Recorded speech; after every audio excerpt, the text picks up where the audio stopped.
மார்க்கெட்லயே premium quality அதுவும் affordable பிரைஸ்ல உங்க டாய்லெட்டை சுத்தம் பண்ண ஒரே choice bison toilet cleaner just 79 ரூபாய் மட்டுமே. Welcome to IPS finance. Finance சம்மந்தமாக உங்களுக்கு என்னென்ன சந்தேகங்கள் இருக்கோ எல்லாமே மறக்காமல் கீழே கமெண்ட்டாக பதிவிடுங்க. ஓகே, இன்றைக்கி மார்க்கெட் நிலவரத்தை பார்த்துடலாம். நிஃப்டியை பொறுத்த வரைக்கும் 167 புள்ளிகள் அதிகரித்து 25,342 முடிஞ்சிருக்கு. சென்செக்ஸை பொறுத்த வரைக்கும் 484 புள்ளிகள் அதிகரித்து 82,344 முடிஞ்சிருக்கு. வாங்க நம்ம பொருளாதார விமர்சகர் நாகப்பன் சார்கிட்ட டீட்டெயிலாக பேசுவோம். சார் வணக்கம். வணக்கம் சிவி. யூ ட்ரேட் டீல் பங்குச்சந்தைக்கு ஏதோ பூஸ்ட் கொடுத்த மாதிரி இருக்க மாதிரி எனக்கு தோணுதுங்க. எப்படி சொல்றீங்க? எல்லாமே பாசிட்டிவ் இருக்கே சார். எல்லா செக்டாரும் கிட்டத்தட்ட பாசிட்டிவ் தான். அட்வான்ஸ் டிக்ளைன்ல நல்ல வித்தியாசம் தெரியுது. அட்வான்ஸ்ல 2452, டிக்ளைன்ல 710 தான். Appar circuit 119, lower circuit 50, 52 high 69 தான். ஆனா லோ கொஞ்சம் அதிகமா இருக்கு. கரெக்ட். ஒரு 167க்கு மேல ஏறி இருக்கு. ஏன்னா 2 நாளைக்கு முன்னாடி பார்த்தோம் டிக்ளைன் ரொம்ப கீழே இருந்தது. 2000க்கு மேல இருந்து நம்ம பார்த்தோம். நேற்று டீல் முடிஞ்சோடனே இப்படி நடக்குதுங்கிறது ஒரு பாசிட்டிவ் சென்டிமெண்டா ஒரு இயல்பான முதலீட்டாளர்கள் பார்க்கலாம்ல சார்? நிச்சயமா இது சென்டிமெண்ட் பொறுத்த வரைக்கும் இது ஒரு பாசிட்டிவான சென்டிமெண்டா மாத்தி இருக்குங்கிறதுல மறுப்பதற்கு இல்லை. பட் கிரவுண்ட் ரியாலிட்டிங்கிறது போக தான் தெரியும். என்ன காரணம்னா நிச்சயமா இது ஒரு நல்ல ஒரு அரேஞ்ச்மெண்ட், மியூச்சுவலி பெனிஃபிஷியல். நமக்கு டெக்ஸ்டைல்ஸ்ல இருந்து, லெதர் குட்ஸ்ல இருந்து, ஜுவல்லரியில இருந்து பல இதுக்கு நமக்கு கணிசமான ஒரு சலுகையோடு கூடிய ஏற்றுமதிக்கான வாய்ப்பு. அந்த ஒரு சந்தை இன்னும் பெரிய அளவுல, ஏற்கனவே இருந்த சந்தை இன்னும் பெரிய அளவுல திறக்கப்படுகிறதுங்கிறதுல மறுப்பதற்கு இல்லை. அதே மாதிரி நம்ம இறக்குமதி அனுமதித்திருக்க பொருட்கள் எல்லாம் பெரும்பாலும் லக்ஸரி குட்ஸ். அது பெரிய லார்ஜர் மார்க்கெட்டை நாடி வரப்போவதில்லை. அது ஒரு செலக்டிவ் ஃபியூக்கு போகக்கூடியது. ஸோ இது ஒரு மாதிரி win situation for both the countries. But 2 விஷயத்தை நினைவில் வச்சுக்கணும். இது 2027 இருந்து தான் இது இம்ப்ளிமெண்ட் ஆகும். அதுவும் சப்ஜெக்ட் டு அப்ரூவல் பை அங்க யூரோப்பியன் யூனியனுடைய எல்லா நாடுகளும் இதை ஏற்றுக்கொண்டு ஒப்புதல் அளித்த பிறகுதான் இது நடைமுறைக்கு வரும். ஸோ இந்த 2 விஷயத்தை நினைவுல வச்சுக்கிட்டு தான் நம்ம எதா இருந்தாலும் பண்ணணும். அது சந்தைக்கு தெரியும் தான் நான் நினைக்கிறேன். அதனாலதான் ரொம்ப பெரிய யூஃபோரிக்கா இல்லாமல் ஒரு நார்மல் பாசிட்டிவ் ட்ரெண்டா வந்திருக்கு. மெஷர்டு பாசிட்டிவ் டோன் நான் சொல்லுவேன். இன்ஃபேக்ட் ரொம்ப முக்கியமா இந்த 25,300ங்கிற ரெசிஸ்டன்ஸை தாண்டி உடைச்சிருக்கு. இன்னைக்கு 25,342. என்ன ஒண்ணு, அது பெரும்பாலான இந்த உடைப்பது அப்படிங்கறதே 2 மணிக்கு மேலதான் நடந்தது. அதனால ஷார்ட் கவரிங்னால ஏற்றமா இல்லையான்னு தெரியல. ஏன்னா இன்னைக்கு 12 மணிக்கு முன்பு எல்லாம் பாத்தீங்கன்னா நண்பர்களுக்கு முன்னாடி 25,300க்கு மேல இருந்தது. 25,300க்கு மேல இருந்தது 25,200 கீழே வந்தது ஒரு 2 மணிக்கு முன்பு. அந்த 25,193 இருந்து தான் முடிவடையும் பொழுது 342 ஒரு 150 புள்ளிகள் ஏறி இருக்கு. ஸோ அது ஷார்ட் கவரிங்னால வந்ததாங்கிறது தெரியல, பார்க்கணும். அப்படி இல்லை, ஜெனுவன் பையிங்கா இருந்ததுன்னா நிச்சயமா நீங்க சொன்ன மாதிரி அட்வான்ஸ் 3 மடங்கு டிக்ளைனை விட இருக்கு. டிக்ளைன் அதிகமா இருக்கு, அட்வான்ஸ் 3 மடங்கு அப்படிங்கிறது ஒரு பாசிட்டிவ். செக்டார்ஸ் எடுத்துக்கிட்டோம்னா கிட்டத்தட்ட எல்லா செக்டார்ஸுமே except health care, pharma, FMCG இந்த 3 துறைகளை தவிர, அது கூட சின்ன இறக்கம் தான். மற்ற எல்லா துறைகளுமே ஏற்றம். குறிப்பாக ஆயில் அண்ட் கேஸ், மெட்டல் இதெல்லாமே இன்னைக்கு கணிசமான ஏற்றம். மிட் கேப், ஸ்மால் கேப் ரெண்டுமே இன்னைக்கு ஏறி இருக்கு. பிராடர் இண்டெக்ஸ் ஆன நிப்டி 100, நிப்டி 200, நிப்டி 500 அதுவும் ஏறி இருக்கு. எல்லாமே 1% மேல ஏறி இருக்கு. நிப்டி நெக்ஸ்ட் 50 2% ஏறி இருக்கு. So it's clear indication that ஒரு மாதிரி பாட்டம் அவுட் ஆயிட்டு அடுத்த லெவலை நோக்கி போய்கிட்டு இருக்குங்கிறது. பட் நான் அந்த 2 to 3ங்கிற அந்த 3ங்கிற ரேலியை நினைவில் வச்சுட்டு நாளைக்கு ஓப்பனிங் ஒரு ஃபர்ஸ்ட் 2 hours எப்படி இருக்குங்கிறதையும் நம்ம கவனிச்சு தான் ஒரு முடிவுக்கு வர முடியும். நிஃப்டி ஆயில் அண்ட் கேஸ் கிட்டத்தட்ட ஒரு 3.4% அதிகமாயிருக்கு. அதே மாதிரி நிஃப்டி கெமிக்கல்ஸும் 2.2% அதிகமாயிருக்கு. ஏதாவது ரீசன் இருக்குங்களா சார்? நிப்டி ஆயில் அண்ட் கேஸை பொறுத்த வரைக்கும் க்ரூட் 55 இருந்து $58 இருந்த ரேஞ்சை பிரேக் அவுட் பண்ண ஆரம்பிச்ச உடனேயே இது ஸ்டார்டட் லுக்கிங் அப். அதுக்கு முன்னால இறங்கிட்டு இருந்தது, ஏற ஆரம்பிச்சது, அதாவது ஸ்டெபிலைஸ் ஆனிச்சு. இப்ப இந்த $60 தாண்டி கடந்த சில நாட்களாக, இன்னும் சொல்ல போனால் கடந்த சில வாரங்களாகவே கிட்டத்தட்ட 59ல இருந்து 62ங்கிற அளவுக்கு கடந்த ஓரிரு வாரங்கள் அப்படித்தான் இருக்கு. இன்னைக்கும் அந்த $62 மேல க்ரூட் இருக்குது அப்படிங்கறத பாக்குறோம். இந்த 62.2ங்கிற ரெசிஸ்டன்ஸ் அடுத்தது, இதை தாண்டா அடுத்து 63 to 66ங்கிற லெவலுக்கு போகும். இது அந்த துறையை பொறுத்த வரைக்கும் பர்டிகுலரா ரிஃபைனிங் இந்த மாதிரி இருக்கவங்களுக்கு இந்த கிராஸ் ரிஃபைனிங் மார்ஜின்ல ஒரு எஃபெக்ட் இருக்கும். கிட்டத்தட்ட 4 மாத உச்சம் அப்படின்னு சொல்லலாம். 4 மாதத்திற்கு பிறகு பிரெண்ட் எல்லாம் அந்த 67ங்கிற ஒரு அளவை நோக்கி போயிருக்குது. 4 மாதமா தொடர்ந்து இறக்கத்துல இருந்தது. அது ஒரு காரணமாக இருக்கலாம். கெமிக்கல், ஸ்பெஷாலிட்டி கெமிக்கல்ஸ் பர்டிகுலரா அதை பொறுத்த வரைக்கும் பாத்தீங்கன்னா யூரோப்பியன் யூனியன் அந்த ட்ரேட் அக்ரிமெண்ட் அது ஒரு முக்கியமான காரணம் அப்படின்னு சொல்லலாம். இது தவிர காலாண்டு முடிவுகள் வெளியானதை தொடர்ந்தும் சில பங்குகள் பாதிக்கப்பட்டிருக்கு அல்லது பாசிட்டிவா வந்திருக்குன்னு பார்க்கலாம். உதாரணமா இப்போ ஆட்டோமொபைல் செக்டர் யூரோப்பியன் யூனியனுடைய ட்ரேட் அக்ரிமெண்ட்னால ஒரு சில செக்டர் பாதிக்கப்படலாம் என்ற ஒரு எண்ணம் நேற்று இருந்த போது இன்னைக்கு அது இல்லாட்டி கிளாரிஃபை இருக்கேன்னா, ஒண்ணு நேற்றே நம்ம சொன்ன மாதிரி 2 லட்சம் கார் கோட்டான்னு வச்சிருக்காங்க. ரெண்டாவது அது வந்து ஹை எண்ட் லக்ஸுரி கார்ஸுக்கு தான், மாஸ் மார்க்கெட் கார்ஸுக்கு பெரிய அளவுல பாதிக்கப்பட போறதா தெரியல.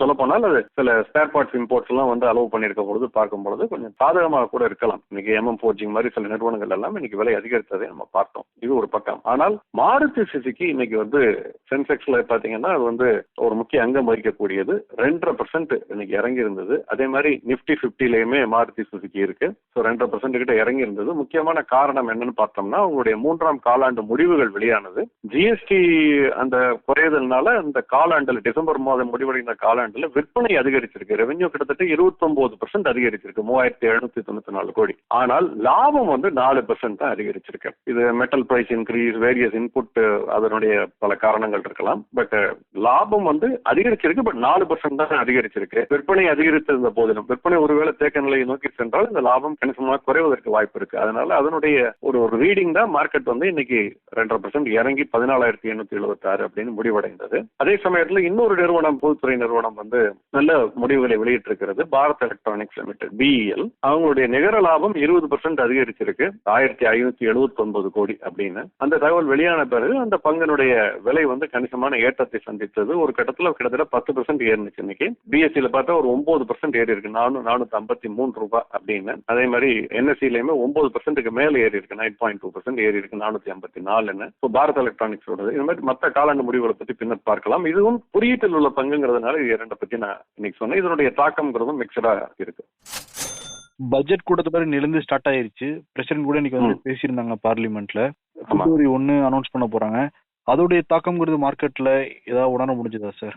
பொதுவாக பட்ஜெட் எக்ஸ்பெக்டேஷன்ல ஏறுறது, அப்புறம் அல்லது நெகட்டிவா ஏதாவது வரும் இறங்குறது, இதெல்லாம் முன்பு நடக்கும். பட் சமீப காலங்களாக பாத்தீங்கன்னா அந்த மாதிரி ஒரு காஷியஸ் அப்ரோச் தான் சந்தை வந்து பட்ஜெட்டை நோக்கி வச்சிருக்காங்கன்னு நான் நினைக்கிறேன். என்ன காரணம்னா, ஒன்று, பல விஷயங்கள் பேசப்பட்டாலும் அது எல்லாம் பட்ஜெட்ல வருமா இல்லையாங்கிறது தெரியாது, அன்சர்டனிட்டி. ரெண்டாவது, ஜிஎஸ்டி பட்ஜெட்டுக்கு வெளியே போயிட்டதுனால ஒரு பட்ஜெட்னா என்ன, வரவு செலவு. வரவு என்ன, 2 வரவு. ஒன்னு வந்து நேரடி வரி விதிப்பு, இன்னொன்னு மறைமுக வரி விதிப்பு. முதலீட்டின் மூலமாக வரக்கூடிய வருமானம்ங்கிறது 3வது, அதை விட்டுருக்கேன். ஓகே, ஒரு டிவிடெண்ட் டிக்ளேர் பண்றாங்க, அது மூலமா ஒரு LIC டிவிடெண்ட் டிக்ளேர் பண்றாங்க, அதெல்லாம் முதலீட்டின் மூலமாக வரக்கூடிய வருமானம், அதை விட்டுருங்க. டாக்ஸ் எடுத்துக்கிட்டா நேரடி வரி விதிப்பு, மறைமுக வரி விதிப்பு. இதுல நேரடி இன்கம் டாக்ஸ் மட்டும் தான் இன்னும் பட்ஜெட்டுக்குள்ள இருக்கு. அதுலயும் நிறைய டிங்கரிங் பண்ணிட்டாங்க. பெரிய அளவுல மாறுதல் இருப்பதற்கு வாய்ப்பு இல்லை, சின்ன சின்ன டிங்கரிங் தான் இருக்கும். பட் இந்த மறைமுக வரி விதிப்பு ஜிஎஸ்டிங்கிறது கஸ்டம்ஸ் இருக்கணும், பட் ஜிஎஸ்டிங்கிறது வந்து பட்ஜெட்டுக்கு வெளியே போயிடுச்சு. ஜிஎஸ்டி கவுன்சில் தான் அதை முடிவு பண்றாங்க. அதனால பட்ஜெட்டுக்கு முன்னால ஒரு பெரிய ஏற்ற இறக்கம்ங்கிறது இப்ப முன்பு இருந்த அளவுக்கு, ஒரு 10-15 ஆண்டுகளுக்கு முன்பு இருந்த அளவுக்கு இப்போதெல்லாம் பெரும்பாலும் இல்லைன்னு தான் நான் நினைக்கிறேன். அப்படியே இருந்து பட்ஜெட்ல தான் அனௌன்ஸ் பண்ணா கூட பட்ஜெட்டுக்கு பிறகு அதை பாஸ் பண்ணும்போது அது முழுமையாக வருமா இல்லையாங்கிற எண்ணமும் இருக்கும். இது எல்லாமே சென்டிமெண்ட்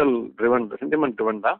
பெரிய மாற்றம் பட்ஜெட்டை எதிர்பார்த்து ஏற்றமோ இறக்கமோ இந்த ஒரு வாரத்துல இல்லைன்னு தான் நான் நினைக்கிறேன். ஞாயிற்றுக்கிழமை ஷேர் மார்க்கெட்டும் இருக்கு இல்லைங்க சார்? இந்த வாரம் ஞாயிற்றுக்கிழமை பங்குச்சந்தை இருக்கிறது. எனக்கு தெரிந்து இதுதான் முதல் முறை நான் நினைக்கிறேன். பட்ஜெட் இருக்கிறதுனால வச்சிருக்காங்க. Q3 ரிசல்ட்டை பத்தி சொல்லிட்டு இருந்தீங்க sir. Maruti Suzuki, Bharat electronics, வேற என்ன கம்பெனி முடிவுகள் வெளியாயிருக்காங்க? நிறைய முடிவுகள் தொடர்ந்து வந்துகிட்டு இருக்கு. பட் ஒரு நிறுவனத்தை, பாரத் எலக்ட்ரானிக்ஸ் மாருதி போக இன்னொரு முக்கியமான ஒரு நிறுவனம் ACC.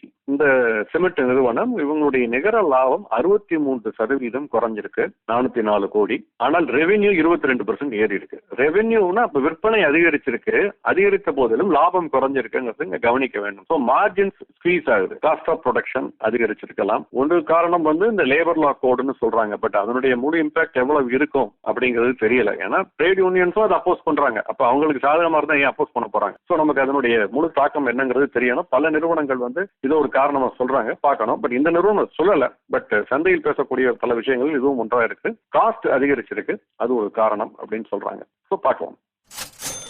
இன்டர்நேஷனல் மார்க்கெட் எப்படி சார் இருக்கு? இந்தோனேஷியா பங்குச்சந்தை இன்னைக்கு 9% குறைஞ்சிருக்காமே, காரணம் என்ன? ஆமா, அங்க மார்கன் ஸ்டான்லி MSCI அவங்க வந்து அங்க இருக்கக்கூடிய சந்தையில் சில நெறிமுறைகளை மாற்றி அமைக்க வேண்டும், வெளிப்படைத்தன்மை அதிகம் வேணும், அதனுடைய மெத்தட்ஸ் சரி செய்யணும் அப்படின்னு சொல்லியிருக்காங்க. அதனால வந்து அவர்கள் சில விஷயங்களை ரேட்டிங்ல சில விஷயங்களை தற்காலிகமா நிறுத்தி வைத்திருக்கிறார்கள். இது அங்க வந்து ஒரு தாக்கத்தை ஏற்படுத்தி இருக்கிறது. ஸோ அதனால இன்னைக்கு ஒரு 9% இறங்கினுச்சு. பட் இந்தோனேஷியன் சந்தை ஒரு மிகப்பெரிய சந்தைன்னு சொல்ல முடியாது. சர்வதேச அளவுல வந்து ஒரு அமெரிக்க பங்குச்சந்தை அளவுக்கோ, ஜப்பானிய ஷாங்காய் அல்லது ஜப்பானிய பங்குச்சந்தை, ஆஸ்திரேலியா, யூரோப்பிய பங்குச்சந்தை அளவுக்கு பெரிய சந்தைன்னு சொல்ல முடியாது. இருந்தது. மற்ற சந்தைகள்னு எடுத்துக்கிட்டோம்னா US 100 இன்னைக்கு 1% ஏறி இருக்கு ஃபியூச்சர்ஸ் மார்க்கெட்ல. நம்ம பேசிக் கொண்டிருக்கக்கூடிய இந்த மாலை வேளையில US 100 என்று சொல்லக்கூடிய 100 பங்குகளை உள்ளடக்கிய இந்த முன்பேற வணிக குறியீடு 1% ஏறி இருக்கு. அதே சமயத்துல மற்ற இதெல்லாம் மார்க்கெட் மிக்சரா தான் இருக்குங்கிறத பாக்குறேன். சில சந்தைகள் ஏறி இருக்கு, சில சந்தைகள் இறங்கி இருக்கு. ஐரோப்பிய பங்கு சந்தைகள்லயே சில சந்தைகள் ஏறி இருக்கு, சில சந்தைகள் இறங்கி இருக்கு. ஒரு மிக்சட் பேக் அப்படின்னு நான் பாக்குறேன். கோல்டு சில்வர் சார் இன்னைக்கு ஆல் டைம் ஹை. நிச்சயமா கோல்டு வந்து இன்னைக்கு $5250 தாண்டி இருக்கு. 1.5% கிட்ட ஏறி இருக்கு சர்வதேச சந்தையில. வெள்ளி $112 தாண்டி இருக்கிறது. ரெண்டுமே வந்து சைட்வேஸ் மூவ்மெண்ட்டுக்கு வந்திருக்கு அல்லது ஸ்லைட்லி பாசிட்டிவா இருக்குன்னு சொல்லலாம். காப்பர் 5.92 1% ஏறி இருக்கு. ஸோ ஓவராலா பாத்தீங்கன்னா சைட்வேஸ் மூவ்மெண்ட் அல்லது ஸ்லைட்லி பாசிட்டிவ் சென்டிமெண்ட் சொல்லலாம். பட் இந்தியாவுல பாத்தீங்கன்னா மல்டி கமாடிட்டிஸ் எக்ஸ்சேஞ்சில் முன்பேற வணிக ஒப்பந்தங்கள் கணிசமாக அதிகரிச்சிருக்கு. குறிப்பாக வெள்ளி கிட்டத்தட்ட 5.5% மேல அதிகரிச்சிருக்கு. 3,76,500 ரூபாயை தாண்டி வணிகம் நடக்கிறது. மார்ச் மாதம் முதல்வடையக்கூடிய ஒப்பந்தம் 4 லட்சம் ரூபாயை நோக்கி போய்கிட்டு இருக்கு அப்படின்னு இப்பவே ஆரம்பிச்சிட்டாங்க எல்லாரும். தங்கத்தை பொறுத்தவரை 4% அதிகரிச்சிருக்கு. 1,64,000 ரூபாயை தாண்டி வணிகம் நடக்கிறது. பிப்ரவரி மாதம் 5ஆம் தேதி முதல்வடையக்கூடிய ஒப்பந்தம். கச்சா எண்ணெயும் 5,700 ரூபாயை தாண்டி வணிகம் நடக்கிறது. காப்பர் 1% மேல ஏறி இருக்கு. மீண்டும் 1,300 ரூபாயை தாண்டிடுச்சு. 1,280 90 பார்த்தோம் இல்லையா நேற்றைய முன்தினம்லாம். இன்னைக்கு 1,325 ரூபாய் அப்படிங்கிற அளவுல வணிகம் நடக்குது. ஜிங்க் 3% ஏறி இருக்கு 335. குறிப்பாக காரணம் என்ன அப்படின்னு பாத்தீங்கன்னா ரூபாய் வீக்கன் ஆக ஆரம்பிச்சிருக்கு. டாலருக்கு நிகரான ரூபாயினுடைய மதிப்பு மட்டுமல்ல மற்ற பல கரன்சிக்கு நிகராகவுமே ஒப்பிட்டு பார்த்தால், ஏன்னா ஏன் ரூபாய் குறைஞ்சிருக்கு மதிப்பு அப்படி அதுக்கான வாய்ப்புகள் அதிகம்னு இன்னைக்கு சொல்றேன்னா சர்வதேச சந்தையில டாலர் இண்டெக்ஸ் வந்து 96 கிட்ட இருக்கு. அது நம்ம உங்களுக்கு தெரிய சென்ற ஆண்டு இதே காலகட்டத்தில் 110 கிட்ட இருந்தது. ட்ரம்ப் பதவியேற்ற போதுல 110 கிட்ட எல்லாம் போனிச்சு பார்த்தோம் அந்த ஓராண்டுக்கு முன்பு. அப்புறம் இறங்கி 99 98 ஸ்டேபிளா இருந்தது. இப்ப பாத்தீங்கன்னா 96 கிட்ட வந்துருச்சு.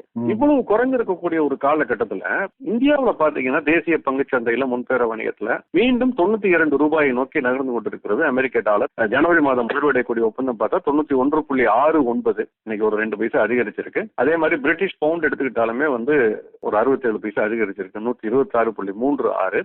யூரோ நடப்பு மாத ஒப்பந்தம் பாத்தீங்கன்னா 92 பைசா அதிகரிச்சிருக்கு. 109.94 110 ரூபாய் கிட்ட இருக்குது. ஜாப்பனீஸ் எண்ணும் அதே மாதிரி ஜனவரி மாத ஒப்பந்தம் பாத்தீங்கன்னா 89 அல்லது 90 பைசா அதிகரிச்சிருக்கு. 60 ரூபாய் 45 பைசா. ஆக ரூபாய்க்கு நிகராக எல்லா கரன்சி அப்ரிஷியேட் ஆயிருக்கு அப்படிங்கறத குறிப்பாக டாலர் இண்டெக்ஸ் பெரிய அளவில் அதிகரிக்காத ஒரு காலகட்டத்தில் இருக்கும் பொழுது அப்ப ரூபாயினுடைய மதிப்பு சற்று குறைந்திருப்பதை தான் இது காட்டுவதாக எடுத்துக்கொள்ளணும். இதோடு கச்சா எண்ணெய் $62 தாண்டி வணிகம் நடத்த ஆரம்பித்திருக்கிறது தொடர்ந்து கன்சிஸ்டன்டா அப்படிங்கறதையும் நம்ம கணக்கில் எடுத்துக்கிட்டு கொஞ்சம் கவனமாக இருக்கணும் சந்தையை பொறுத்தவரை. ஓகே, இன்கேஸ் டாலர் அதே 110 இருந்தது அப்படின்னா 99 கிராஸ் பண்ணிருக்கோம்ல சார்? நிச்சயமா, அதாவது நம்ம அந்த 110 அப்படிங்கிற ஈக்குவேஷன்ல இருந்து ரூபாயும் வீக்கன் ஆயிருந்தா நிச்சயம் சிச்சுவேஷன் ரொம்ப ஒரு மோசமான ஒரு சிச்சுவேஷனா தான் இருந்திருக்கும் நான் நினைக்கிறேன். இன்னைக்கு ஐஐபி டேட்டா ரிலீஸ் ஆயிருக்குங்களா? அதோட தரவுகள் என்ன சொல்லுது? டிசம்பர் மாதத்திற்கான தொழில் உற்பத்தி குறியீடு 7.8% அப்படின்னு அனௌன்ஸ் பண்ணிருக்காங்க இன்னைக்கு. இதற்கு முந்தைய மாதம் 6.7% இருந்தது. அதுல இருந்து 7.8 அதிகரிச்சிருக்குங்கிறது நல்ல செய்தி. இதற்கு முக்கியமான காரணம், முக்கியமான துறைகள் எங்க வந்து இந்த தொழில் உற்பத்தி அதிகரிச்சிருக்குன்னு பார்த்தா மைனிங். அதுல வந்து 5.4% நவம்பர்ல இருந்தது, டிசம்பர்ல 6.8% அதிகரிச்சிருக்கு. மேனுபேக்சரிங் 8% நவம்பர்ல இருந்தது, 8.1% அதிகரிச்சிருக்கு. மின்சாரத்துறை எலக்ட்ரிசிட்டி உற்பத்தி பாத்தீங்கன்னா -1.5 குறைஞ்சிருந்தது நவம்பர்ல, இப்ப 6.3% கணிசமான ஒரு ஏற்றத்தில் இருக்கு. அதே மாதிரி பிரைமரி குட்ஸ் 2% இருந்தது, 4.4. சோ இதெல்லாம் வந்து பாசிட்டிவான ஒரு சைடு. இது மாதிரி கன்சூமர் நான் டியூரபிள்ஸ் சொல்லக்கூடியது 7.3 இருந்து 8.3 அதிகரிச்சிருக்கு. பிளாட்டா இருந்ததுன்னு பார்த்தா இன்ஃப்ரா 12.1 12.1. நெகட்டிவ் எதுன்னு பாத்தீங்கன்னா 10.4% நவம்பர்ல வளர்ச்சி அடைந்த கேபிட்டல் குட்ஸ் 8.1 இருக்கு, டிசம்பர்ல குறைஞ்சிருக்கு. அதே மாதிரி கன்சூமர் டியூரபிள்ஸ் வந்து பாசிட்டிவா இருக்கு அதே சமயத்துல 12.3 அப்படின்னு. சோ ஒட்டு மொத்தத்துல 7.8% வந்து இது வந்து கடந்த 26 மாதங்கள்ல 2 வருஷத்துக்கு மேல வச்சுக்கலாம். 2 வருஷத்துல வந்து இதுதான் ஒரு அதிகபட்ச ஒரு ஐஐபி நம்பர்னு சொல்லலாம், பாசிட்டிவான நம்பர் அப்படிங்கிறது ஒரு நல்ல விஷயம். ஓகே, பிரசிடென்டோட ஸ்பீச் மாதிரி இதுவும் பாசிட்டிவா இருக்கு சார். ஆமா, நீங்க பிரசிடென்டோட ஸ்பீச்ல எல்லாம் நிறைய பாசிட்டிவான நிறைய விஷயங்கள் சொல்லிட்டு இருந்தாங்க. ஓகே, ஏதாவது சிறப்பு செய்தி இருக்குங்களா சார்? ஒன்றும் இல்லை, முக்கியமான சில அறிவிப்புகள், அதாவது இந்த வார கடைசியில் வரக்கூடியது அந்நிய செலாவணி கையிருப்பு குறித்தது, கடன் வளர்ச்சி குறித்தது, அதெல்லாம் வந்து நாளை மறுநாள் வார கடைசி வெள்ளி என்று இருக்குங்கிறத பாக்குறோம். பட் நெக்ஸ்ட் வீக் திங்கள் என்று பாத்தீங்கன்னா வந்து ஹெச்எஸ்பிசி மேனுபேக்சரிங் அந்த பிஎம்ஐ குறியீடு அது வந்து வெளியாக இருக்கிறது. அந்த தரவுகள் அது போக பட்ஜெட், அப்கோர்ஸ் அதுதான் ரொம்ப முக்கியமான ஒன்று. நம்முடைய வாசகர்கள் பட்ஜெட்ல என்ன எதிர்பார்க்கறாங்க அப்படிங்கறத வந்து நம்ம கமெண்ட் செக்ஷன்ல போட்டாங்கன்னா நம்ம பாக்குறது இன்ட்ரெஸ்டிங்கா இருக்கும், பார்க்கலாம் என்னன்னு. நிச்சயம் சார், நிச்சயம் சார். ரொம்ப நன்றி sir, thank you so much sir. நன்றி. உங்களின் டெய்லி கிளீனிங் ப்ராசஸ ஈஸியாவும் ஃப்ரெஷ்ஷாவும் மாற்ற பெஸ்ட் சாய்ஸ் 50 ஆண்டு கால அனுபவம் பெற்ற bison toilet cleaner. Budget friendly, அதே சமயம் பிரீமியம் குவாலிட்டி என டபுள் சேலஞ்ச். மேலும் விவரங்களுக்கு 9514 333 999.